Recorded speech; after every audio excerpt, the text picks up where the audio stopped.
Thinking. Hi, everybody. This is Thomas McGonigal. Today we're going to be talking about one of my favorite things, and it's KravZT, which we'll be digging into. And then probably one of my very top favorite bosses is Sunil Yu, and him and I work together at Booz Allen Hamilton, and he's gone on to some pretty amazing things, including his cyber defense matrix, which was a big influence on my KravZT, and we're going to be discussing that today. And I just wanted to hand it over to you, Sunil, if you wouldn't mind introducing yourself and maybe talking about the early days just for a couple minutes. I'd love to reflect on that. Yeah, sure. And it's great to be on your webcast or podcast, or I'm not sure what this is, but anyway, that's it. I'm Sunil Yu, and currently the CISO at a cybersecurity startup called Jupiter One, which does cyber asset management. Before that, I used to be the CISO in residence at YL Ventures. Actually, I don't know if you can see my full screen, but currently at Jupiter One. Used to be at YL Ventures, and then before that, I was the chief security scientist at Bank of America. And then before that, behind my door is Booz Allen Hamilton, which is where I met Tom and had the privilege of working with him as well. Oh, thank you. Yeah, it was under Sunil. If anyone, I actually talk about it quite a bit, and it's just my favorite headshots are from that period because I got to go to Africa. If you might remember that, I went to Tanzania and Cote d'Ivoire and worked in Tanzania and Cote d'Ivoire on a USAID mission, which was literally the best work of my life. And so that was and weirdly those experiences still kind of propagate to this day. I have not only sources of discussion, but like those experiences come up even to this day, 10 years later. So yeah, I'm sure that was a really fun life experience to be able to visit and experience new cultures and new people. So yeah. Thank you, Sunil. So I'm dying to hear what you think about the CISO role. And I know you've done I believe 2 organizations. It was Jupiter One, and then your previous laboratory, was it?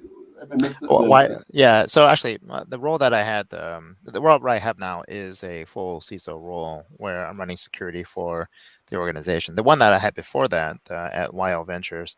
YL Ventures is a VC or a venture capital firm, and the role that I had there was CISO in residence.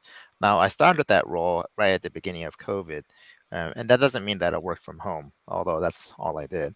It means that a CISO in residence or an entrepreneur in residence role at a VC is essentially there to spawn off a new company, to launch a new company. Now, I wasn't there to launch a company as much as I was there to help launch other people's companies. And part of that was really born out of the journey that I had with the cyber defense matrix, which you brought up earlier. In fact, actually, my whole my career journey has been kind of marked by the progression of my thinking around the cyber defense matrix. I discovered it when I was at Bank of America. I initially used it to map out vendors and understand where vendors fit in the broad ecosystem of capabilities. I left Bank of America and started to write a book on the cyber defense matrix, but I ran into a lot of challenges because while I had one real life use case that I actually practiced, all the other use cases were too theoretical. There were use cases that I had dreamed up, but never actually had a chance to implement. So I struggled in writing the book. And so I spent a year at YL Ventures actually putting one of those use cases to practice and seeing whether the use case would work. And it worked unimaginably well. In fact, it worked too well in some respects. So anyway, it worked really well.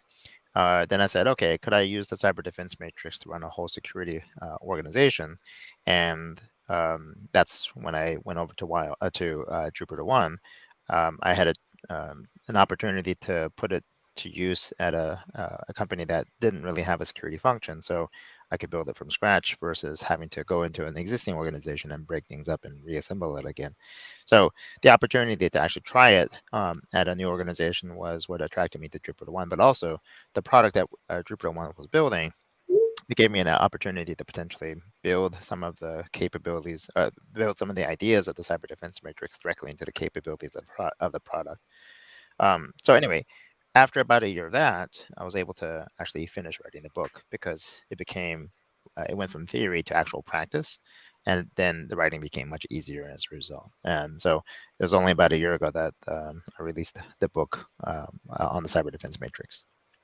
So, I'm not sure if you know this, but one of my best friends teaches it up here in Boston. Oh, no, I didn't know that. Yeah, so his name is Dr. David Yates. He was on the previous session. He's like a fan of yours, and the kids really respond to it. When I say kids, I mean 45, right? So anyone younger than 45. But I think at this point in the discussion, I think it'll be good to actually this StreamYard actually has a capability to kind of have you in like a little small window, and then have the cyber defense matrix behind you. And would you like to talk us through the cyber defense? I've never seen you do it. Yeah. Okay. I'm going to bring you up right now, and I have to figure out. It's not what I was expecting, but I'm going to do this like that. And if you could talk us through it, I'd be happy to drive if you need me to move anything around. Yeah. So if you could scroll down just like half an inch. Sure. There we go. Yeah. So the cyber defense matrix, it's a simple mental model, and it consists of these 2 dimensions that you see. On the top is the 5 functions of the NIST cybersecurity framework: identify, protect, detect, respond, recover. You can think of those as verbs, and then 5 asset classes: devices, applications, networks, data, users. Think of those as nouns, and it creates this nice 5x5 bingo card, a somewhat literal security bingo card.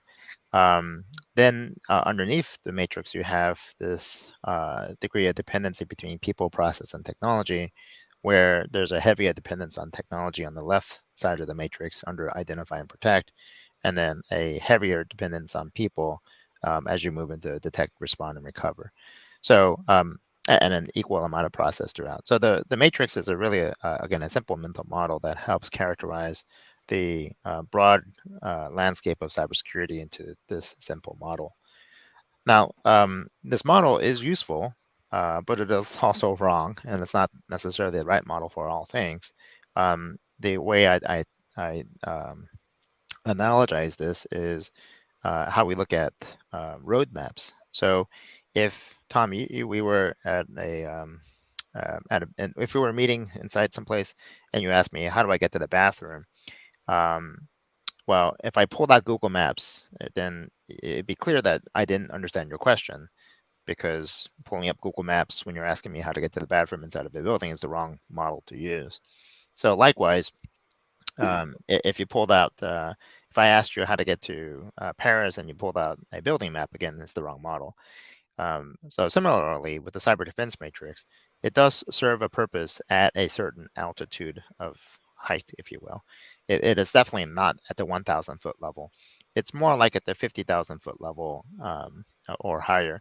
And when we think about the audience for each of these different types of maps, these different types of models, we have to make sure that we're calibrating the right map for the right audience. And regardless of the audience, we're trying to communicate this concept of risk, but how we communicate it using the right model is important. And so the cyber defense matrix is a model to communicate your cybersecurity portfolio and other concepts around cybersecurity risk, but it is intended to operate at a certain tier. It's not meant to operate at the 1,000 foot level, because if you do try to use it there, it gets very confusing, it gets very convoluted, and doesn't really serve its purpose as well. Well, that's incredible analogy. I love, or maybe it's a metaphor. The bathroom versus Paris example. I love that. It was crystal clear to me, Sunil. But I guess it wasn't crystal clear. Where do you see what altitude do you see this at? You said it's not at 1,000 feet. Yeah, I'm thinking it's more like the 50,000 foot view, or to put it back to the map analogy. I'm thinking this is more at like the country or continent level view, as opposed to at the city and Yeah, that state makes sense to me. Yeah. And if you consider like who some of these audiences might be, so it does work really well at the CISO level, and in some respects, it works at the level right above it, where if the CISO is trying to communicate to their board of directors or to their executive committee, then it does provide a nice framework. That said, it's not the natural language for them either. They probably operate at a much higher, at the 100,000 foot view, and there's another model perhaps that's ideally suited for that. But I do think it's useful to think of these models where they're easily translatable. So if you're operating at the 50,000 foot view, then you can understand the 100,000 foot view and the 25,000 foot view. If you're at the 50,000 foot view and you're trying to understand a 1,000 foot view, it's too many steps below, right? So it's hard to translate when you're saying, hey, where's Springfield? And well, there's a lot of Springfields, right? That Springfield doesn't translate at the continent level, not even at the country level, right? It only translates properly at the state level. And so this adjacent layers is helpful to understand. The cyber defense matrix operates at the higher layer, at the 50,000 foot view, and that would be where things like the NIST cybersecurity framework fits in. It's already there, and where some controls frameworks like CIS fits in. And so there's adjacent frameworks, adjacent layers that might be slightly lower or higher that this fits in between, and it helps again communicate risk at the right layer as well. I love that. I do want to kind of, I guess congratulate is the right word. Congratulate you on the inclusion of the people process and technology. I found it inspired. In my work, I'm currently working at GitHub and as an enterprise solutions engineer. And when I'm working with customers, people processing technology comes up in every conversation, and I'll be like, "That's not a technology problem. That's a process problem." And like, I think you're aware that I had this like real kind of focus on DevOps over the last several years, and like people processing technology is this amorphous thing that you're constantly dealing with. Like we could solve this in 10 minutes with having a dedicated person, check the box every day, from 8 a.m. to 10 a.m. and whatever the example is, right? But you can bucketize the people process and technology, and it's so important to. But everyone tries to solve everything via tech. Do you agree or disagree, or do you find that insecurity or? Yeah, we do. And certainly coming from RSA, when much of what you hear being pitched by vendors is some sort of technology, it seems like technology is the solution to everything, or at least that's what you're led to believe. But certainly that's not the case. And I think the cyber defense matrix is trying to make that an explicit call out, if you will. And actually, that's probably another point to make about the cyber defense matrix. The goal of the cyber defense matrix is to make that which is oftentimes implicit as explicit as possible. So, what do I mean by that? Well, it is to call out very explicitly that when it comes to addressing some of these activities that we see in the cyber defense matrix, we can't ignore the fact that there is a people and a process element. Not only that, but that the degree of dependency shifts or changes as you go from one function to other functions. It's also, in terms of making that which is implicit explicit, I also want to point out that the term cyber itself, for many years, we practitioners were very averse to the term because we felt like it really was just a marketing term or a government term.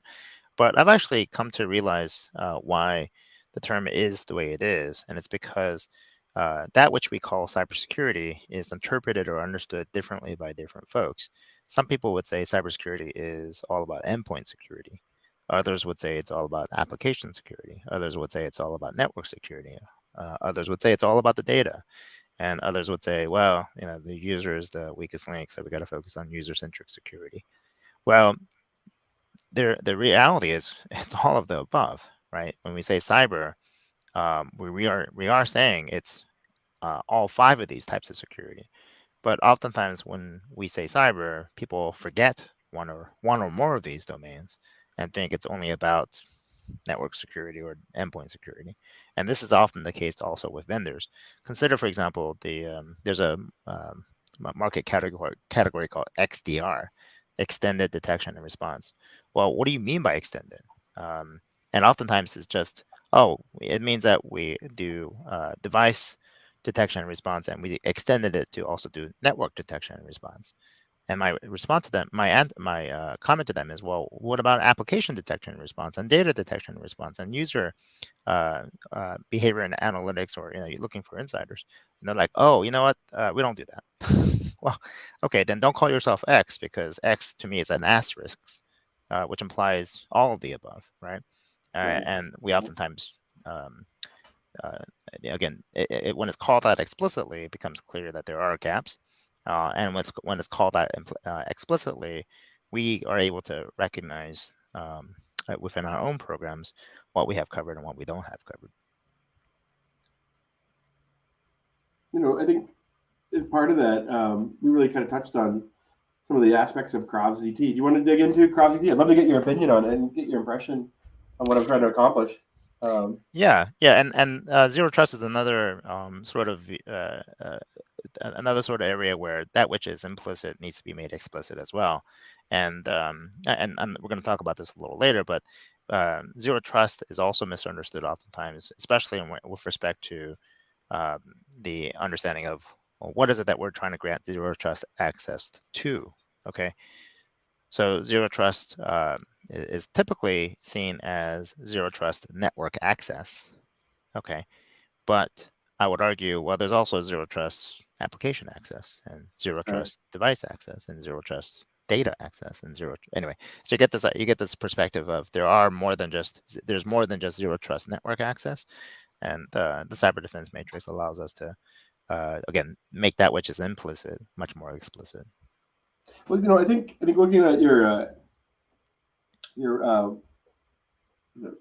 x-axis, I think the zero trust stuff really kind of covers everything except for data. Are you aware of any zero trust data stuff? And I have an opinion about this. And have you seen anything? I've never seen anything kind of doing zero trust. Yeah. So I think you meant y-axis. So yeah, excuse me. Yeah. Yeah. It's been a while since high school. Yeah. Sorry. Zero trust data access. There are data access proxies that are essentially performing the zero trust data access component. So companies like Satori and Cyril and Opal just come to mind initially as far as those companies that are providing mechanisms for zero trust data access. Essentially, they sit as an access proxy in front of things like Snowflake and other database repositories and provide much more granular access to I'm curious how they. I think this is a good time for us to agree on a definition of zero trust because, for me, and I have seen people get confused by you're not supposed to trust anybody. Like, no, that's not what it's about. You're using authentication to realize trust for for your phone, for example, right? Or the apps on your phone, or your iPhone watch, or I have like a Wi-Fi scale behind me, or a TV.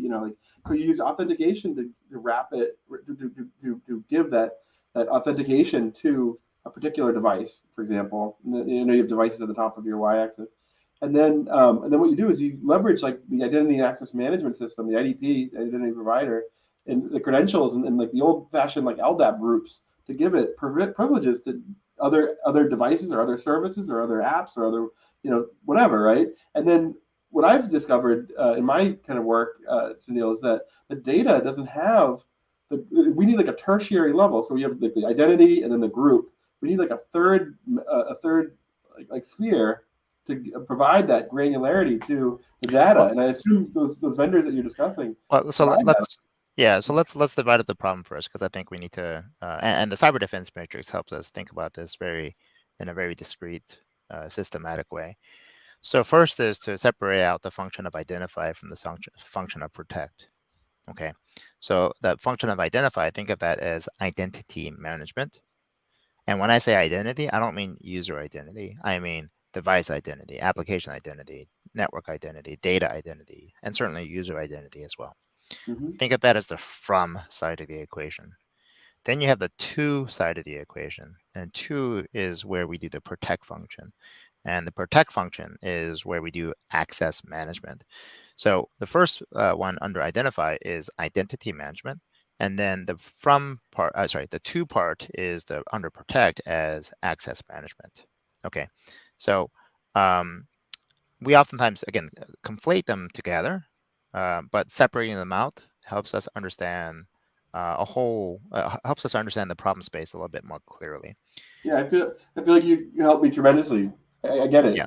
Okay. Yeah. So earlier I talked about zero trust access to a device, to an application, to a network, to data.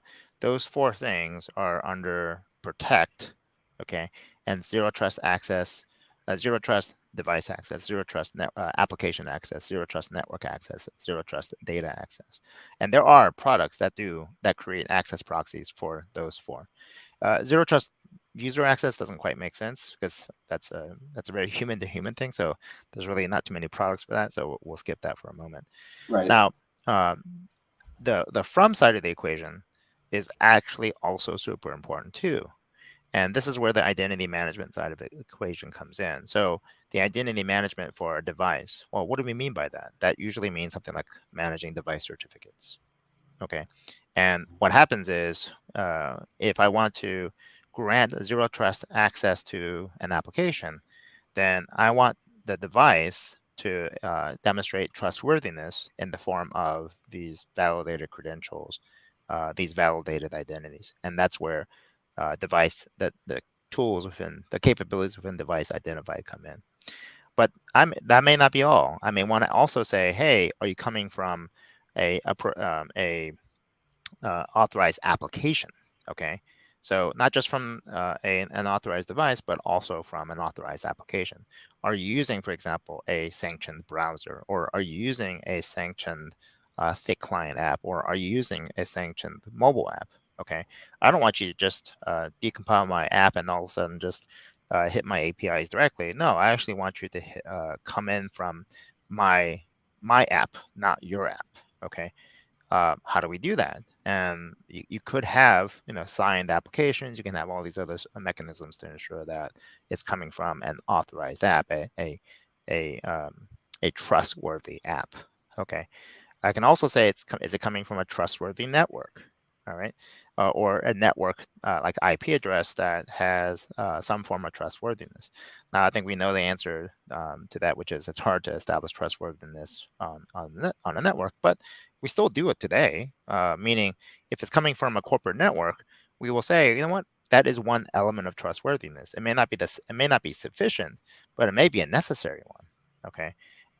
So this perspective of it being necessary is a condition that we can put forth, but we don't necessarily have to make it a sufficient condition. We can say it has to come from an authorized network, but it also has to come from a authorized machine and an authorized application.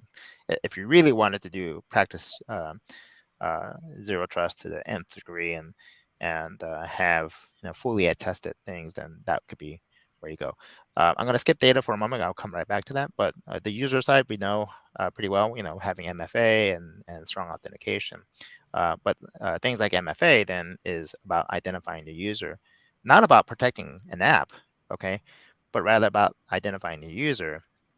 And then the MFA is consumed by a access proxy to grant access to some things based on the strength of the identity that's being provided.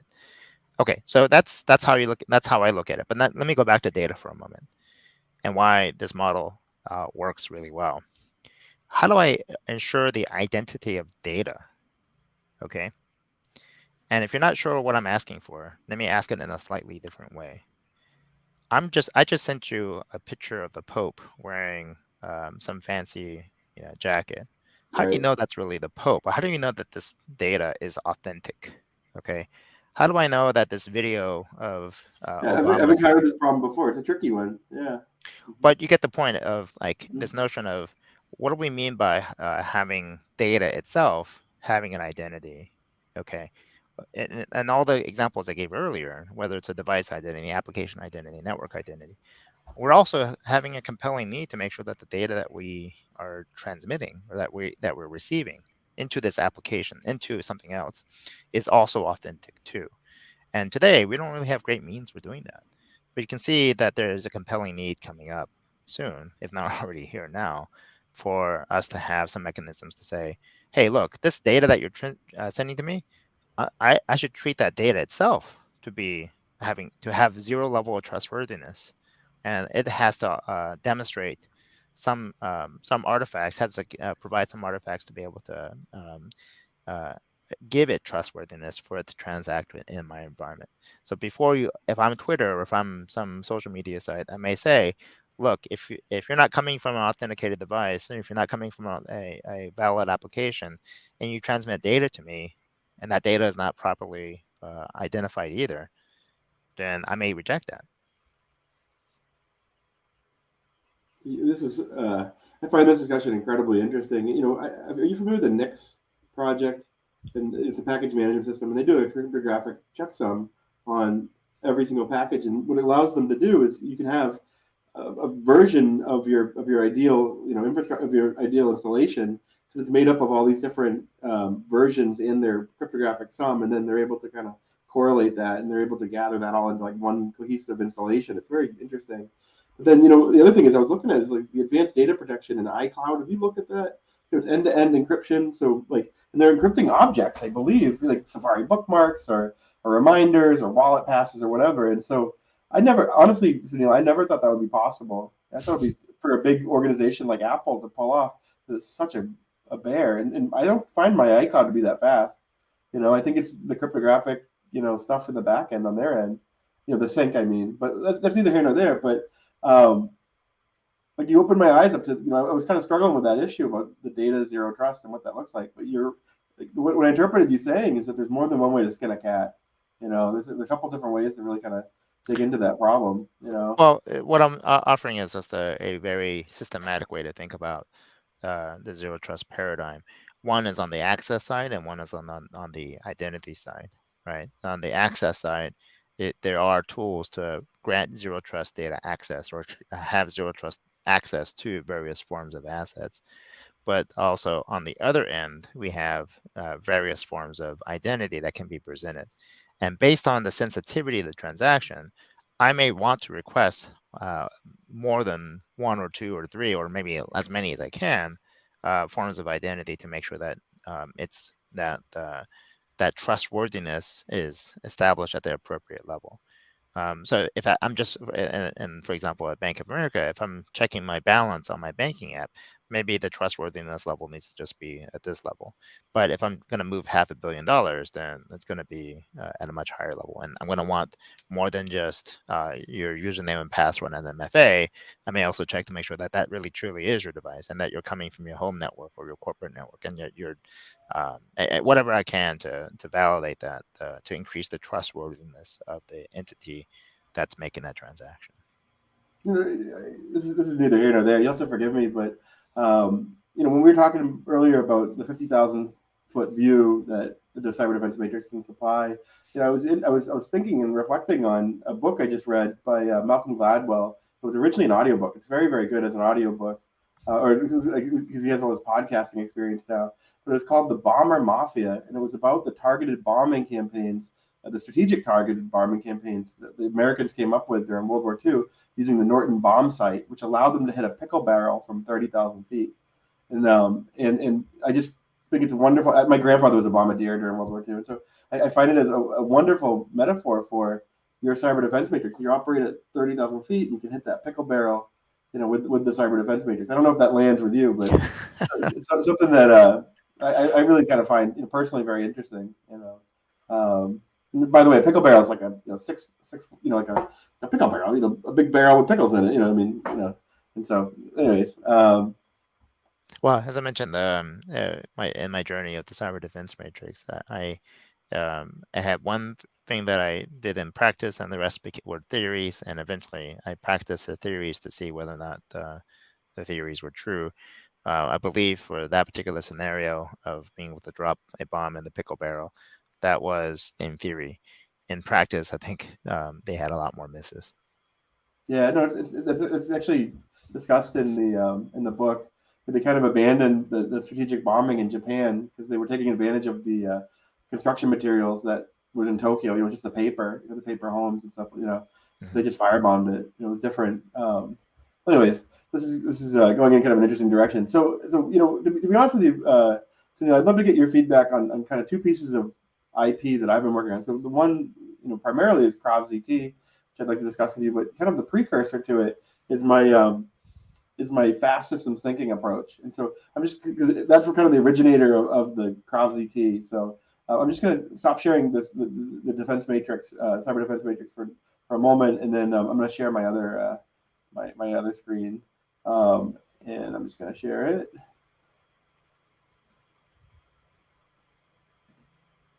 And so not sure if you recall, but I had a bachelor's and a master's degree in computer information systems, which was literally like a systems thinking. Both of them were basically systems thinking degrees, and so I came up with this systems thinking is very academic. Where if I scroll down, you can see there's like the DSRP, which is a distinction, systems, relationships, and perspective.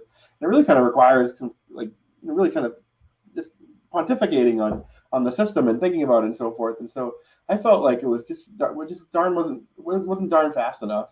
And so I've applied kind of the speed principles, and a lot of them come from sports and athletics, and to try and speed up systems thinking.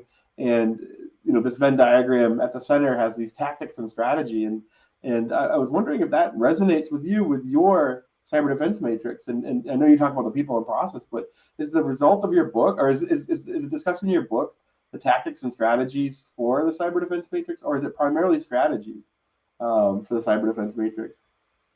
Going back to the different tiers again, I look at the cyber defense matrix at that 50,000 foot view, and that is going to naturally be more of a strategic view than a tactical view. So what do I mean by that? At a strategic level, what I should be able to discern from using the cyber defense matrix is to see where there's systems, where there's large scale gaps in the ecosystem or in my security posture, or whatever is in my whatever I'm trying to deal with in my program. The cyber defense matrix provides that strategic view to say, are there any major missing things? Or are there things that I will just choose to ignore because it's not something that's important to me? Here's an example. When a lot of us went to remote working during COVID timeframe, how important were our network-centric controls? If you had for a lot of those companies that were remote first and didn't really have much of any physical infrastructure in their corporate environments, and everything was cloud-based, can I actually just ignore my network-centric controls altogether? Can I just dispense with that and not even have to worry about putting controls there at all? And so that sort of strategic view is what the cyber defense matrix is useful for doing.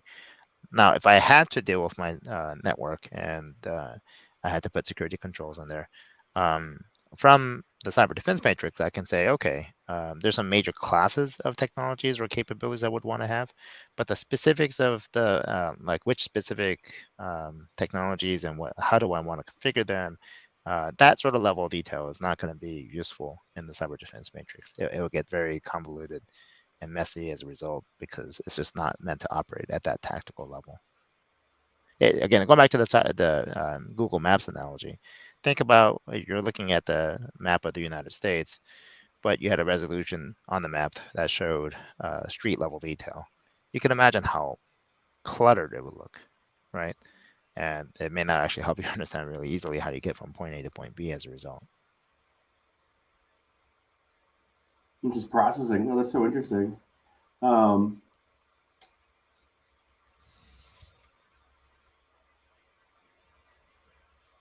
Yeah, I can completely appreciate it. I think one of the things that strikes me, and I did want to ask you about is, what was the effort like to write the book and develop this? I know you said you field tested it, which is very admirable. I think that's critical to something like this. And I was just wondering about that process, that journey, and what does that look like, and how much time did it take? Well, it took a long time. The book itself, I started around 2019, and I finished in 2021. So it took about 2.5 years to get through the book. Did you have the ideas kind of fleshed out before going into it, or? Oh yeah, I did. I had the theories fleshed out, but again, writing about it was a little bit more challenging because it just became, again, just a discussion of theory, which isn't really that interesting. But when I can actually put it to practice and then describe the experience of that, it becomes a lot more interesting, right?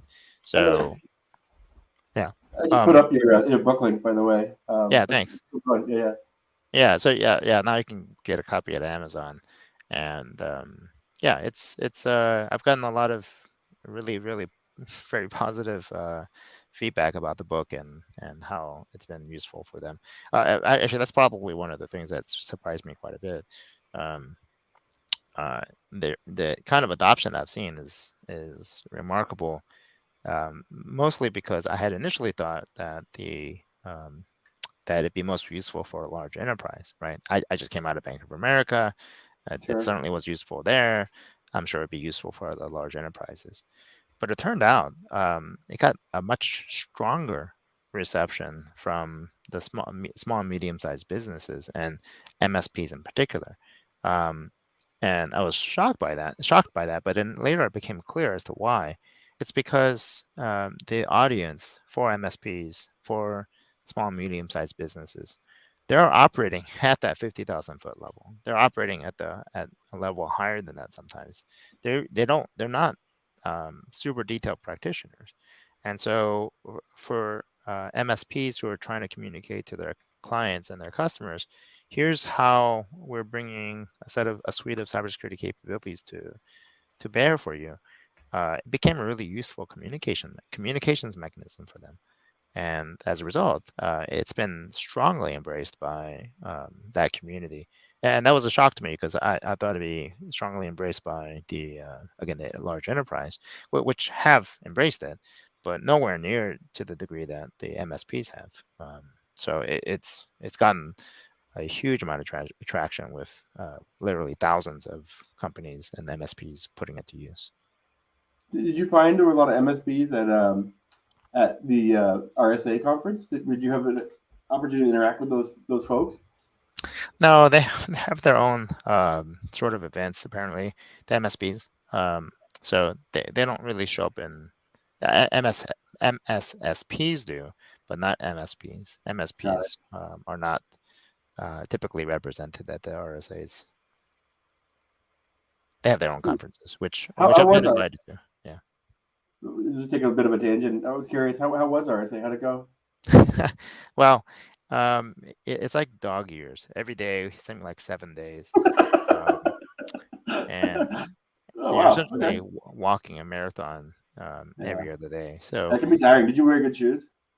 no, no, I No. wore some Allbirds, courtesy of a vendor. They're not really great walking shoes. No, They're you mostly like specialized walking shoes. yeah. I'm gonna have to get better shoes next time. But anyway, yeah, I don't know if I can share too much about the conference only because I did spent most of my time in other meetings outside the conference. Yeah. But it was good to see a lot of folks, and there were a lot more folks there than last year. I think the travel restrictions that we've seen over the last couple of years have, It seemed pretty packed. That yeah, was my impression from it from LinkedIn. Yeah. yep, um, yeah, and I had held a couple workshops on the cyber defense matrix, and that was warmly received. Well, it's great. So I'm gonna remove your thing. I can put it back up, but I just wanted to kind of dig into the KravZT with you and get your advice on it. I'm going to share my screen again. I'm going to do the cyber defense matrix. And so I was curious what you think about this take. And so, for me, the cyber defense matrix it kind of requires this. I don't know if this is accurate or not, but it requires this like continuous gap analysis where you're continuously kind of going back and forth between the x-axis and the y-axis, and you're kind of reframing things and kind of figuring where you're most susceptible versus like where you're strong and that's in motion and this and that. Would you describe that as kind of like the right way to approach it, or is that not what your intention was? Well, there's a number of different use cases that came up, and gap analysis is certainly one of them. And actually, gap analysis emerges from another more core use case of the cyber defense matrix, which is pattern analysis. So pattern analysis is something that is particularly useful for the use that the cyber defense matrix helps highlight. And it's simply because of the structure that you see. So what do I mean by pattern analysis? Well, what I mean by that is if I actually kind of hinted at this earlier, but this notion of identity. We oftentimes think of users as having an identity, but the cyber defense matrix says, no, all these have identities: devices, applications, networks, data, and of course users too. And when we talk about access, okay, no, it's not just network access. It's not just zero trust network access. It's also zero trust device access, zero trust application access, zero trust data access. And so this pattern matching, the cyber defense matrix is this very elegant pattern matching machine. And once you see the appearance of one thing, it's easy to say, oh, that pattern should exist elsewhere in the cyber defense matrix too. And lo and behold, that happens to be the case quite often. And as a part of that pattern matching aspect of the cyber defense matrix, gap analysis becomes super easy too. So wait, what do you mean we don't have a zero trust data access proxy? What do you mean there's no vendors that have that kind of mechanism? Well, if that's the case where there's no vendors that do that, well, maybe we should go and launch a company that does that. Okay. We have data security posture management. Did you also know there's application security posture management and device security posture management? There is such a thing as network security posture management, but that's actually that's been around for a long time. We just didn't call it that. But it is just basically how you set up your network and make sure that's properly configured and so on. And more recently, there's been what's currently coined identity security posture management, but I would just as well call that user security posture management. But the point is that this pattern matching ability of the cyber defense matrix comes up over and over and over again, and in the process, through the patterns, you see gaps as well. So luckily for me, I think I can see a lot of ways KravZT can kind of fit into what you just described. And so I'm going to give you my best pitch on KravZT. It's still a work in process, Sunil, but I'd love to get your kind of unsolicited feedback, or your solicited feedback, excuse me. And so I'm going to KravZT.com. I'm going to share my screen again. And so first of all, when I was kind of thinking about this stuff, or where KravZT came from was this interest in that reaction that I had to your cyber defense matrix, where I had this consistent, continual gap analysis. That was really kind of my first reaction, and then you describe it as pattern analysis, which I agree with. And so KravZT gets its name from Krav Maga, which is the Israeli self-defense system that. And Krav in Hebrew means contact, and then Maga means combat. So Krav Maga means contact combat, and then mine is contact ZT, so full contact zero trust, right?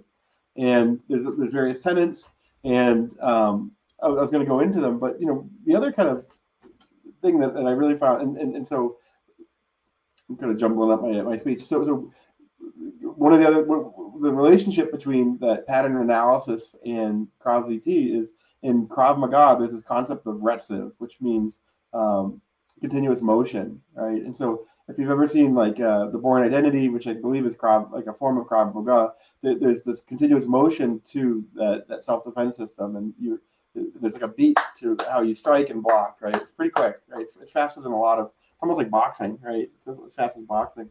And so that was the initial connection I had with your stuff and what I was trying to do. And then the other thing I was trying to do is I was trying to come up with a new type, like an approach to offensive and defensive DevSecOps. And so I coined and I registered the domain name off DevSecOps. And so it's DEF off. You have to play on DevSecOps, but the idea is to shift left penetration testing and threat analysis.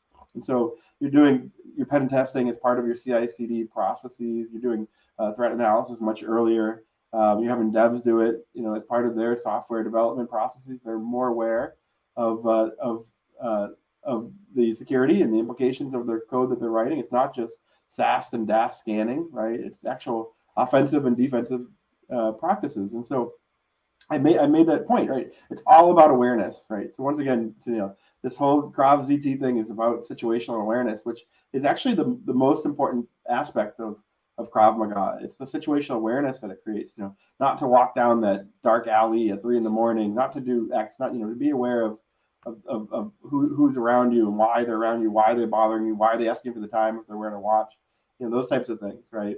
And so I do have these tenants, and I'm going to actually click off of your face. I won't see your reactions. I'm just going to increase the font a little bit. But these are the tenets of KravZT, and they come directly from Krav Maga. So the first one is be aggressive but smart in your problem solving. Be vigilant in identifying and addressing challenges. Number 3, be proactive based on your current weaknesses or vulnerabilities. React quickly when you have to. Number 4, be tool agnostic. Number 5, invoke precision when executing tasks. Number 6, employ simple and repeatable techniques. Number 7, include situational awareness in all aspects of your practice. And number 8, understand the impact of stress on your planning and response. And so I think if I had to cherry pick one that I'd like to get your impression on, I think it's the tool agnosticism. Would you agree that's important or not important, or? Feel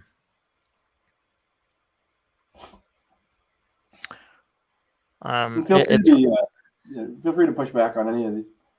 Yeah. I don't know to what degree that's realistic today, because I think that's a nice goal for sure. So I don't disagree with the goal. The reality being that we have a lot of people who have whose skill sets are tied to the tool and the tooling itself, and it does certainly help them execute some of the work that they do. But I think the other consideration is in the cyber defense matrix, you saw that the dependency on people, process, and technology, and on the left side, we had a lot of dependence on technology. On the right side, you had a lot of dependence on people.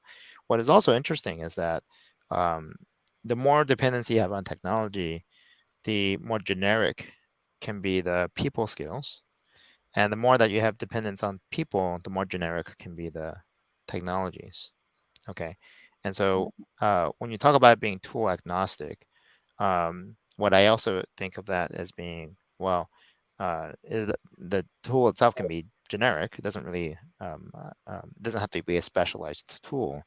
It could be like on the right side, I can hunt with any sort of log aggregation tool and any tool that can help me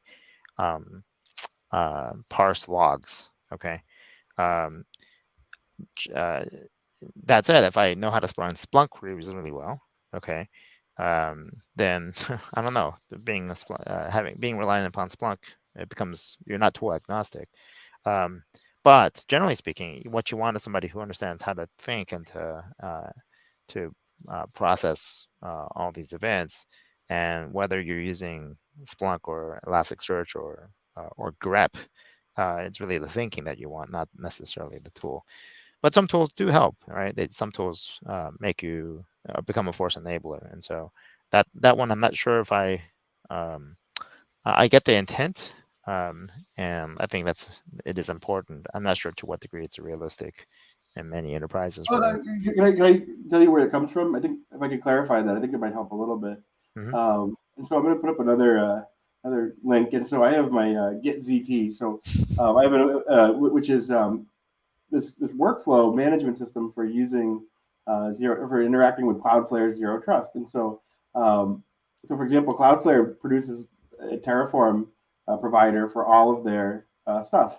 But then if you want to interact with Okta, for example, or Azure Active Directory in setting up a Zero Trust infrastructure, using my stuff, you might use Postman, right? And so there is like this back and forth. And then Cloudflare also produces some really nice node code that you can use to interact with it. And so there is this kind of need to use the right tool for the right job, right? And that is what I'm speaking to. And maybe I should modify the agnosticism word and make it more like use the right tool. I can see myself replacing that whole line with using the right tool for the right job. Are you more comfortable with that language, or? Yeah, I think so. And I think there's still something to be said about being tool agnostic, right? As a defender, what we really want is for you to know how to use this vulnerability scanner. Do I really care that it's Qualys versus Tenable? No. Right. Right. but the class of tool is important. And maybe that's getting to the point that you're making, which is having the right class of tool is appropriate. We do need for you to know how to use a Phillips screwdriver. Does it really matter what the size of the Phillips screwdriver is? Maybe not, but it definitely makes a difference whether you're using a Phillips versus a Torx, right? One's going to fit and the other one's not, and it's just going to be more optimal. I mean, to be honest, in my DevOps career, and this is where all the DevSecOps stuff comes from. My kind of longish DevOps career. People do use a particular tool as like a hammer. And everything looks like a nail. So they use Ansible for everything. And like that you can run into trouble. There's an advantage to being a dilettante. And I really do believe that. But we don't have to debate it. But Yeah. there's an advantage. One other tenet that I would like to highlight is, or at least talk about, is the notion of situational awareness. So one thing that I've tried to understand is there's situational awareness, which a lot of people are already familiar with as far as the term is concerned. But the cyber defense matrix has highlighted another related term that is also as important as well, and it's what I call structural awareness. So you have situational awareness, which is about events and activities, and the way that you get situational awareness is by consuming a log of events and activities, correlating them, and asking questions about them. Okay. So again, you take logs, you correlate them, you ask questions about them. People don't usually say, I want more logs.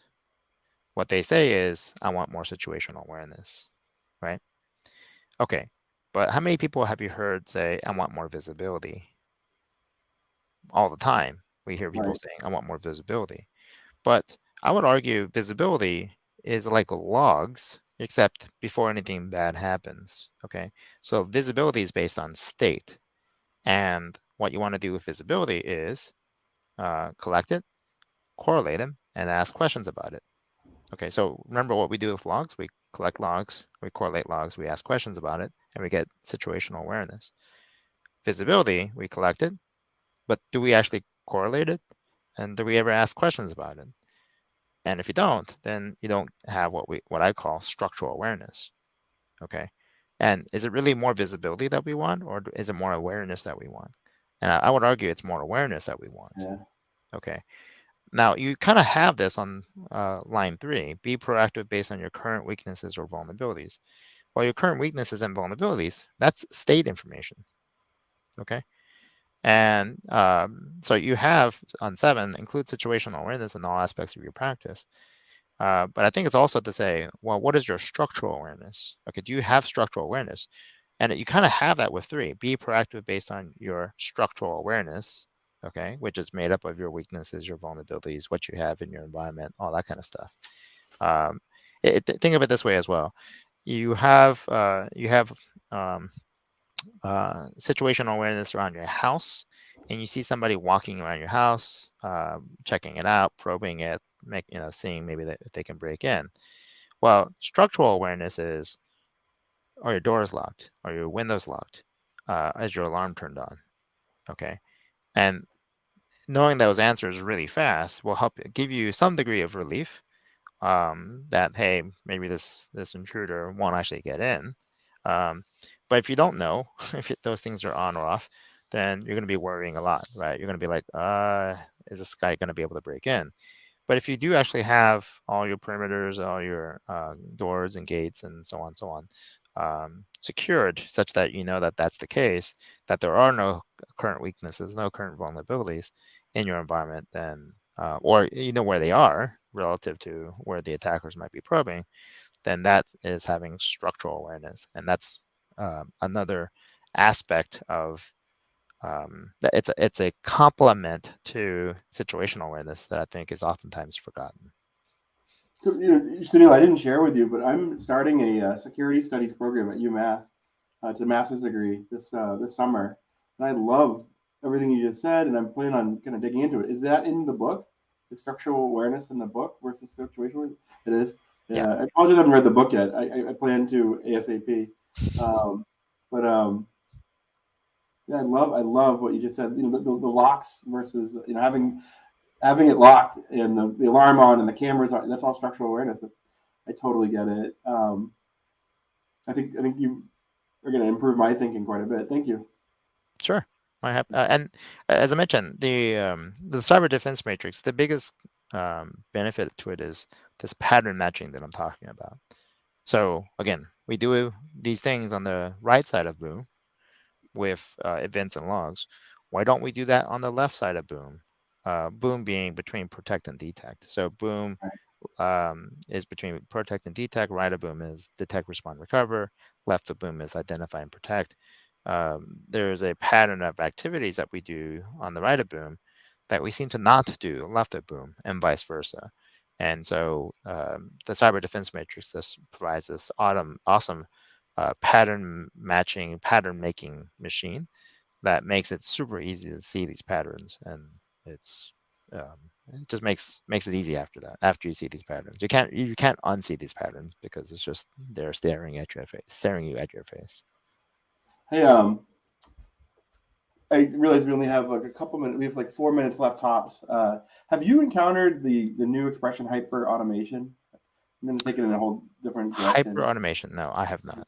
So if you go to this link, so this is this is the fastest in syncing like Bitly URL. You know, so the HA stands for hyper automation. I'll bring it up quickly, and I just want to socialize it with you. I think it'll be something that you'll encounter in your work. It's a new approach. This is a Gartner expression, a Gartner definition, excuse me. And let me get that going. And we have to make it quick because we're running out of time. But what it is it's like it's a new form of automation where they're leveraging like GitHub Copilot and low code, no code, and what really I kind of connect with is this event-driven architecture and what that provides to an automation workflow. So you have these events coming in and then taking action on them, and then these events going out and then other processes taking action on them and stuff. And it's really, really sophisticated. And like what drew me to Zero Trust was Zero Trust, Sunil, is the biggest market I've ever encountered. And then hyper automation is the second, right? So those are my two kind of hot button things these days is hyper automation and Zero Trust. Well, I have this talk that I gave a couple years ago about the dangers of connecting ML to automation, connecting